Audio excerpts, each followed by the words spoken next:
شیخ صاحب د اختر په ورځ باندې ډېر خلک قصابانو باندې دا څاروی حلالوي. تاسو معلوم دی ډېر خلک پکې د قصابان د منځونو اهتمام نه کوي. نو په دې کې غوره کار څه دی؟ دا چاړه خپله پرې راکاږي دا ښه دی؟ نور کوم قبلې ته مخ کول او دا د قربانۍ په وخت کې څه احکام دي؟ شریعت دې باره کې څه وایي؟ د دې کې هېڅ شک نشته چې د رسول الله صلی الله علیه وسلم مبارکه طریقه دا وه چې هغې به په خپل لاس باندې ذبحه کول. دو ګډان به غسل دوانه به ذبحه کول. د صحابي ذکر کوي وایي ما ته اوس هم ښکاري چې نبي سلام به په د مخ په یو طرف باندې قدم کېښودلی او په خپل لاس به ذبحه کوو. په دې ډېر حکمتونه دي.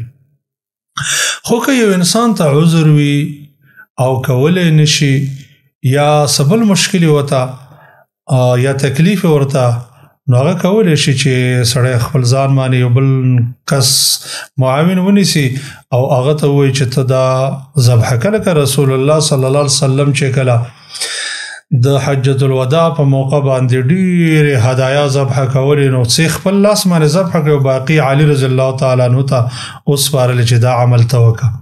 یا علي رضی الله عنه داسې وایي چې موږ ته د الله رسول حکم کړی دی چې د دې دا څرمنې او زینونه صدقه کوي او قصاب ته د قصابۍ په اجرت کې مو ورکوي. معلومیږي دا چې هغه دور کې داسې وو چې قصابانو به هم ذبحه کول. خو ډېر غوره او بهتره دا دی چې دا عبادت دی سړی په خپله په دې خپل لاس باندې وکړي، دا به ډېر بهتره وي.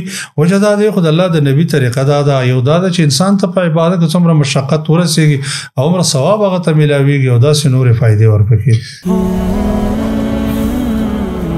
Don't forget to like, share and subscribe. Rana Studio Podcast.